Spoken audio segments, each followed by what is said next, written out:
Hi, it's John Kasich. Hello, Governor Kasich. This is We Kira. were having some technical difficulties, but I'm really glad to be with you. Hey, Kara, let's get right into this. Tell us a little bit about yourself. Tell us who you are and what you've accomplished, where you come from. Just give us a little bit of background. Yeah, absolutely. My name is Kira O'Brien. I'm 22 years old, graduated from Harvard University. I'm the founder and president of Young Conservatives for Carbon Dividends. I'm born and raised in Ketchikan, Alaska. Tell me about growing up in Ketchikan. Is that near the Tongass National Forest? Tell us about it, the rainforest. Yes, it's actually directly in the middle of the Tongass National Forest. It was a really incredible place to grow up.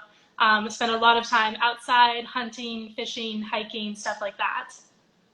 And so tell me how you got so interested in the issue of our environment. I mean, obviously, because you were a young woman growing up and learning how to take care of things out there. Tell me how it all kind of transpired, particularly when you went to a place like Harvard. Yeah, for me, climate has always been a very innate issue. It was second nature to want to preserve the land around us growing up. And being outdoors so often, living such a subsistence lifestyle, really, it is an innate to care for the environment around you. And so moving to Harvard, to college, I didn't find conservatives who shared the same values as me, and that really bothered me. And so through conversations with folks around me, I founded this organization to propagate some people with the same notions. Kara, so tell me a little bit about the conversations. I mean, did you just start talking to people about your background, what it's like to be in a rainforest? I've been in the state of Washington, and my wife and I hiked in the Hoh rainforest. Just incredible, right? It's an incredible experience. How'd the conversations go, and who were you talking to? I was talking to classmates, people at schools around me, people my age who were conservative. And a lot of the conversation started from a point of conservation, saying that we all value outdoors, we all value the ability to go hunting, to go fishing, to go hiking. But a step further, the Republican Party has an incredible legacy of environmental stewardship, but has lagged on climate for the past 20 or 30 years. As young people, we have the most to lose with those things. The climate issue is going to impact our generation the most. And so for us, it's unacceptable that the party doesn't have any answer of any sort comparable to the left. And as a young conservative, I have a stake in the Republican Party stepping up to the plate. So how did you begin to recruit people? And there's an issue, I'm told, Kara, it's really interesting. If you talk to people and say climate change to Republicans, they sort of see that as a political issue. But when you talk to them about taking care of the land and taking care of the water and making sure that people who've got conditions like asthma are not going to be worsened, right, because of the environment, how did you start to put together enough people to form this club? And it's nationwide as well, correct? Tell me about that. Yeah, the initial conversation started from recognizing that there is an impetus. We need to take it one step further. We do need to act on climate, if not for the sake of the environment, then for the sake of our politics.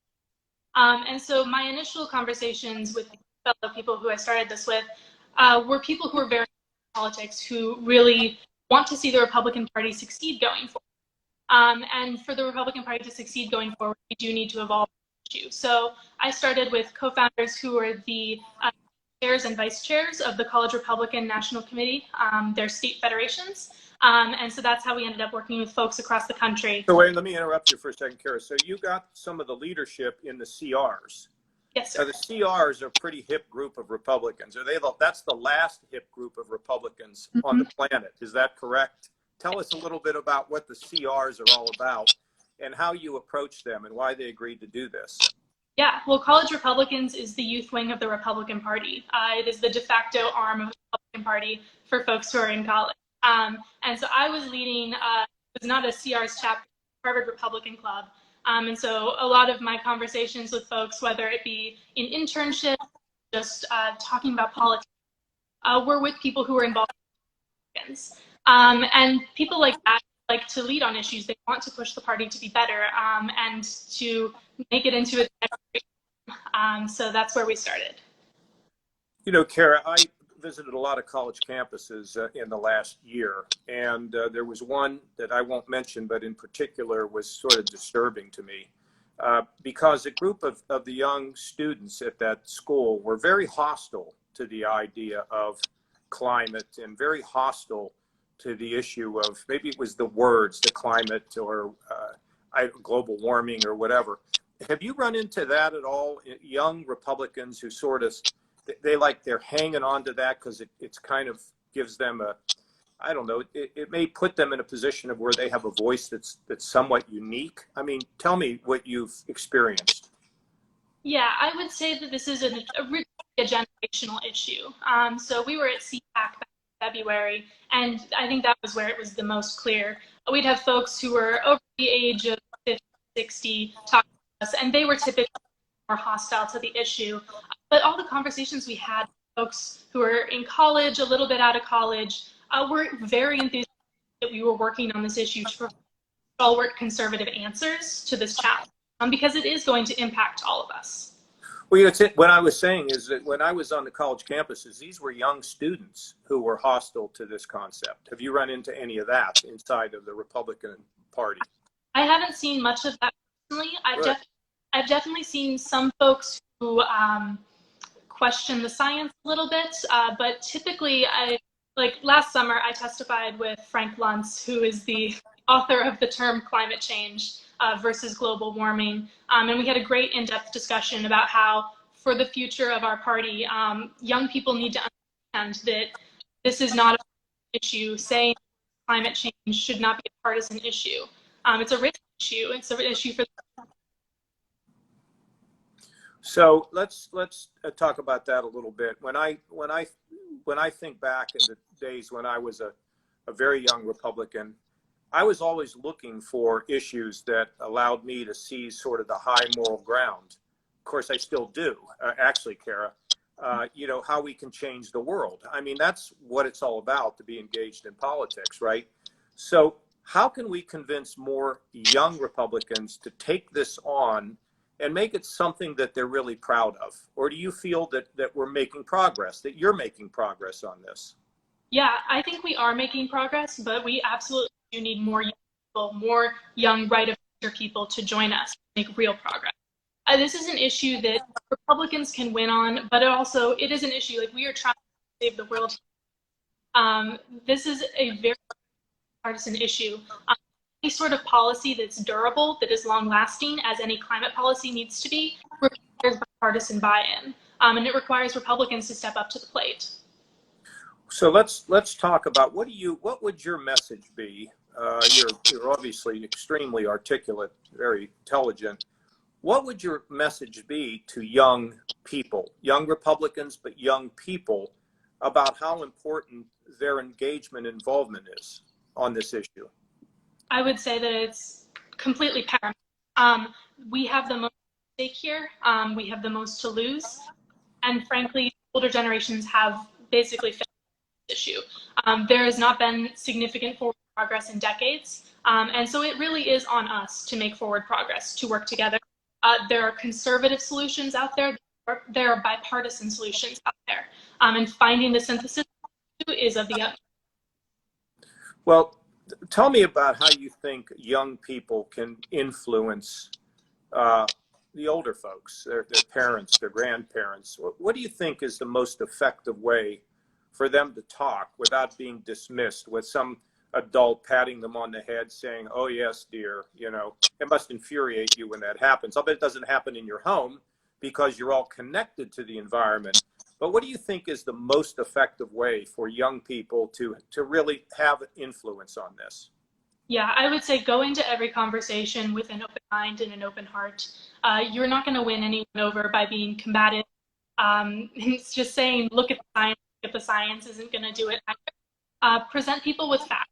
Present people with things that they can see and trust. But also just come in with the emotional skill that this is a risk issue. Do we know of the damage that we're going to see? No, absolutely not. We can't say that for sure. But do we know plausible outcomes, and do we know how bad it could potentially get? Yes.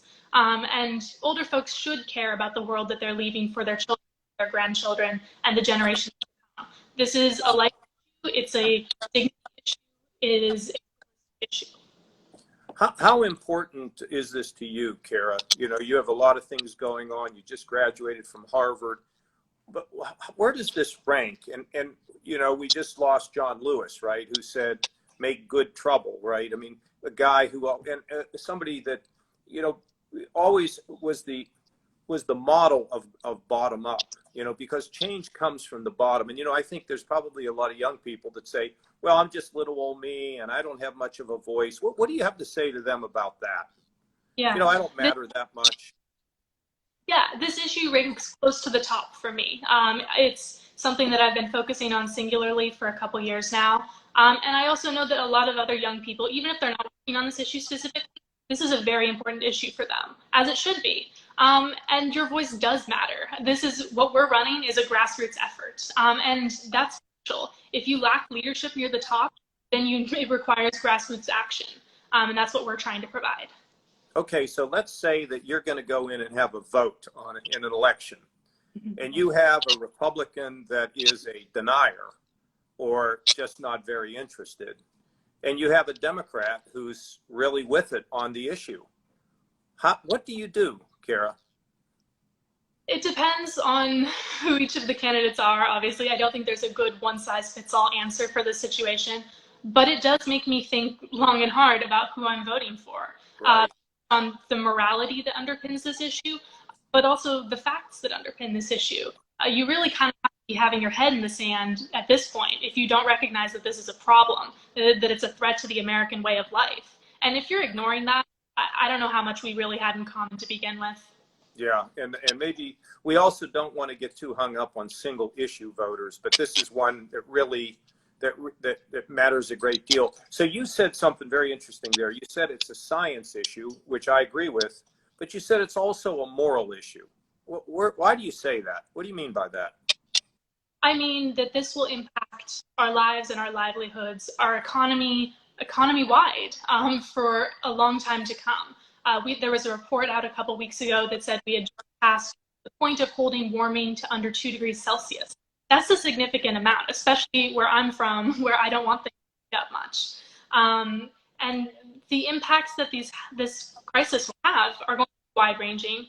And if you're just sitting idly by when there are actionable things that can be done and letting that happen, you are not investing fully in our way of life as it currently is. I mean, the American dream cannot thrive without the American land as it currently is. And I would like to see that preserved for a long time to come.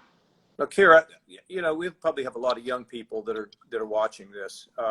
And maybe when you bring up religion, sometimes they don't like that.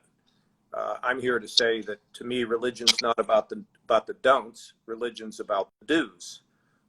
Love yourself. Being able to bring justice to the world, showing compassion to people who have less than what we have. Do you look at this in any way as sort of a spiritual issue that we inherited this creation? Do you ever think about that? I definitely think about that. I think that is very integral in stewardship issues. Like the land that we are given, we only get one of. This creation is ours to take care of. And I absolutely believe in the notion of us leaving the land better than we found it. And climate is part of that. It's not just a conservation issue. It's not just about what you typically think when you think of pollution. Carbon pollution is a part of this, and carbon emissions need to be reduced for that reason. Kara, you know, my wife and I spent a lot of time going to Glacier Park up in Montana. I don't know if you're familiar with that, but it's one of the most beautiful places. And I think you can begin to see the impact of warming when you go to that park. Living in this beautiful rainforest, growing up in that rainforest, have you seen any signs of destruction, of erosion, of the integrity of the rainforest? Tell us about that. Absolutely. So my hometown is on an island, and one of the most formative memories for me on this issue is the summer for college. I was standing on my porch and I was looking out over the ocean, and it was Caribbean blue, and I had never seen anything. life. I was born and raised in Ketchikan. I've looked out at that ocean hundreds of thousands of times. And it was wrong. You could just tell it's not the steel blue oceans of Alaska, and that wrongness was then validated a few weeks later when the algal bloom that was causing this led to the destruction of the ecosystem delicate there. Things cannot continue in the way that they have been if they're warm potentially. So watching that was very impactful for me. That is the place that I call home. That's the food that sustains me, the land that has made my life what it is. And tell us all about your emotions when you saw that.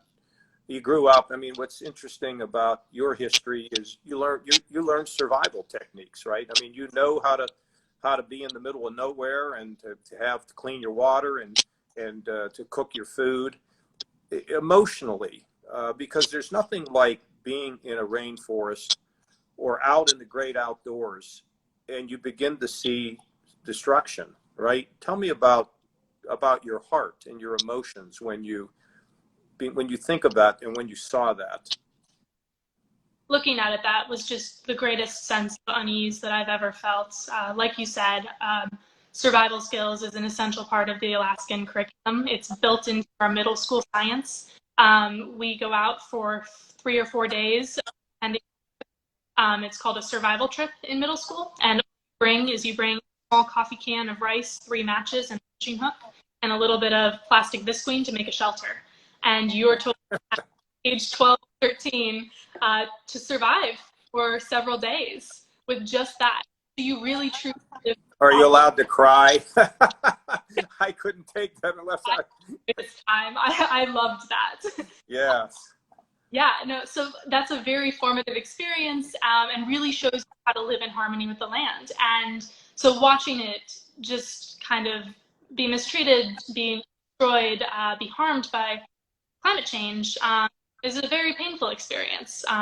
But I'm also not past the point of no hope. I am very hopeful that we can turn this issue around. I'm not a climate despair person or a fearmonger. I believe there are actionable solutions that we can put into place to reverse this. Kara, when you talk to adults who are not in Alaska and never had this experience, and you bring this up to them, do you get the sense sometimes that they think, oh, this is all extreme, and everything is going to go south, and we're going to lose our jobs, and these are just a bunch of radicals, right? You hear that, don't you? Yeah, absolutely. How do you deal with that? And what do you say, and what do you think when you hear that? I mean, I would tell them to look at the economic signals. I would tell them to check out what's happening with the 30-year mortgage right now. There are places where you can no longer get a 30-year mortgage because banks don't believe that those places will be around in 20 years. So that's not coming from me. That's coming from our economic system. And those are very concerning signals as somebody who is very concerned with the health of our economy here in America. So a lot of people say, okay, we understand the problem, but what is the solution? So let's talk a little bit about what you view as the solutions. Let's start there. And then I think we need to spend a little bit of time seeing what you think about what we do about places like China and India. We'll come back to that. But let's start with you talking about what you think the right solutions are here. Yeah. So myself and my organization called the Baker-Schultz Carbon Dividends Plan. It's authored by former Secretaries of State under James Baker, and they're 2 incredible Republican statesmen, and they've come together to author the plan, which is basically a solution and the conservative alternative to something like a bill. And so what's involved in that is a gradual rising price on carbon placed upstream on producers of and then a dividend component back to all Americans in an equal, a regulatory simplification for no longer necessary or redundant carbon regulations, and then what's called a border carbon adjustment to hold countries like India and China accountable. And so basically all those pieces together form a market alternative to the immensely New Deal that's being proposed. So if you think about this, and let me see if I can follow this. Let's say we put a $40 carbon tax on, and if a company can internally invest and reduce the carbon below the $40, right? Then they would be set free to make their own investments to keep down under the $40. Is that sort of the way it works? Yeah, roughly. So basically what it gives is market certainty for energy producers. So if you're a company that produces oil, you know that this price of carbon, as it currently sets at $40, is going to rise a little bit every year. $40 a ton. So it'd be $40 a ton. So whatever activity you're engaging in, yes. For every ton, it will cost you $40. And if you can figure out a way to get under the $40 by internal efforts, right, then you wouldn't have to pay that tax. Is that correct? So the price would be paid regardless and would rise every year, but as you reduce your emissions, you're paying less. So if you're emitting like 8 tons of carbon, then you'd be paying 8 times 40. But if you can next year reduce that to 6 tons of carbon, then your payment would go down as an organization. Oh, I see. And so it's also it's made revenue neutral by all of the money that is raised by that. Rather than letting government fight over it, it goes directly back to the public, which is something kind of similar to what we have in Alaska with the permanent fund dividend. And what about some investment in research and development? What do you think about that with what's left in that carbon, that revenue that comes in? Would you make a provision for some R&D? I think that's definitely a conversation that should be had. We advocate for a 100% dividend just to kind of cut out the infighting that is common in Congress. You have one side say, let's spend this, and another side, let's spend it on that. We say, you're not spending any of it. It's going back to the public. So that's definitely a conversation that can and should happen when a bill is introduced, but we're not quite there yet. And then when it comes to China and India, you think the border tax solves the problem? Yes, I do. I think it goes significantly solving that problem. It hasn't been tried yet, of course, so it remains to be seen, but it is the most that I'm aware of that's currently proposed. Why do you think we don't have a Republican bill in Congress to enact the Schultz-Baker plan? Why do you think that is?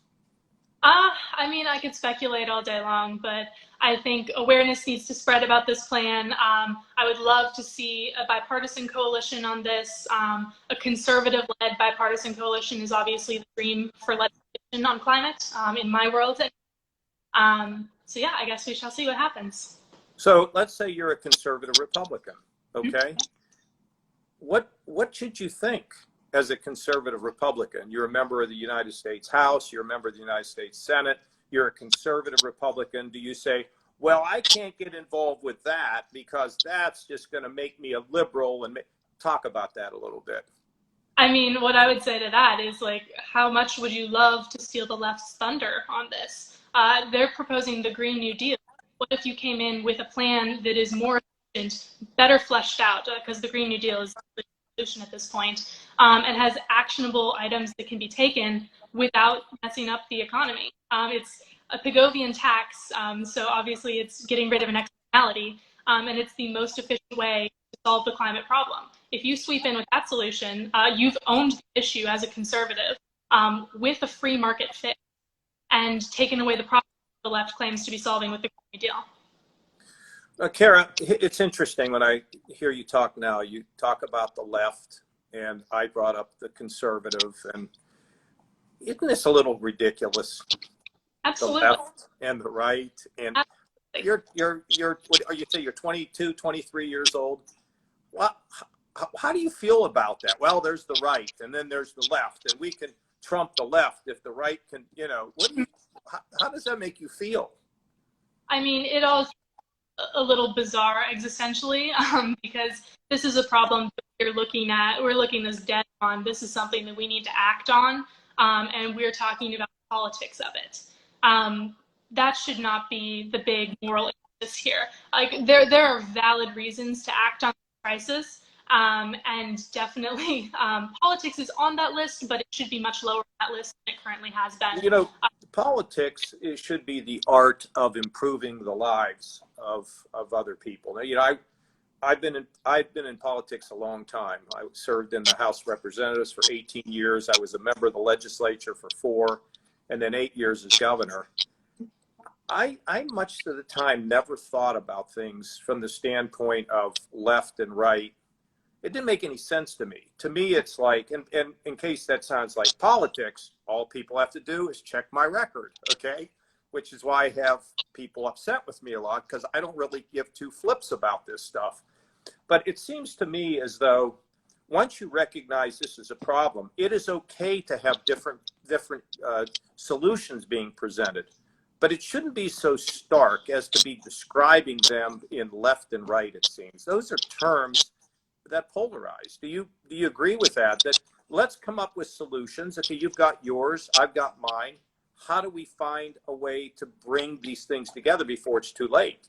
Yeah, I would say absolutely that is the ideal, with the caveat that folks my age and a little younger have unfortunately not had great models of this. Bipartisanship has not really been the name of the game for the past 20-ish years, and that's a shame. I think a lot of people are fed up with that. I think a lot of people would love to see forward progress and reach across the aisle, especially on issues this important. Kara, who are your heroes? I mean, James Baker and George Shultz are obviously two of them. Senators Sullivan and Murkowski of Alaska, absolutely, and my parents.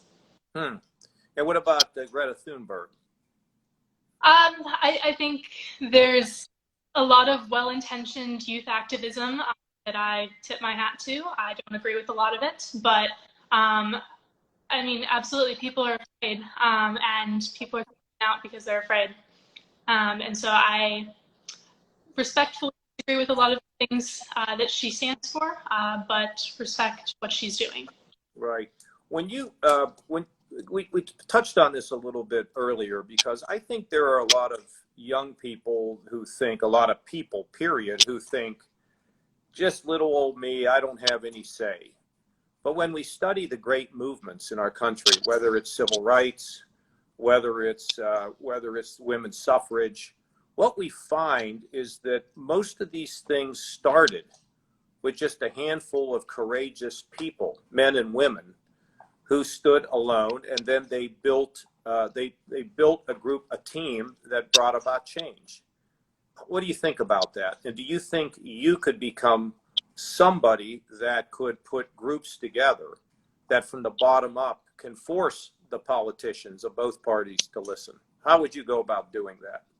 I mean, that's the goal of what we're doing at YCCD. We're working with folks roughly under the age of 40, finding young that way, who are right of center, and organizing them to talk to members, to talk to county GOPs, to talk to folks in their community who should be supporting the solution. And I absolutely would love to see more people doing grassroots work on this issue. It's too much for us to ignore. And they join you, if they're interested in listening to you and getting excited, how do they get in the position of being able to somehow contact and become part of your organizations and this movement? Yeah, we have a website, which is ycdaction.org. You can follow us on basically any social media, Twitter, Instagram, stuff like that. You can reach out to us over email. We're very responsive. But also just getting involved, just join the conversation online. Pitch in where you can. This is something that everyone should be invested in. Kara, what are you doing now? You graduated from Harvard. What did you graduate in? My degree is in government. And yeah, I'm running my nonprofit YCCD for the next year and going to graduate school at Columbia. And where do you live now? Are you in Boston, in Massachusetts, or did you go back to Alaska? I was back in Alaska for about 3 months, but now I'm in Washington, D.C. Don't stay there too long now, you know. Okay. And so when do you think you'll end up living in Alaska? Would you like to go home and make your home there, or you don't know? I'm not sure yet. I think it is likely that I'll end up back there someday, not too far from now. It's really an incredible place to live and to grow up. You know, it's one of the few states I've never visited, Uh, and I know definitely, I've never been. I can't believe I've never been there, but I have to go because it's. So tell us. I know we're not supposed to talk. We're supposed to talk only about climate, but tell us all about the grizzly bears and your experiences with the grizzly bears, and frankly their future in terms of climate. Talk a little bit about that. sure. So there's actually no grizzly bears on. We only have black bears, but they're doing well. They were running across my parents' deck today, getting into the trash and all that. But yeah, I think there are But there are definitely, many grizzlies in Alaska.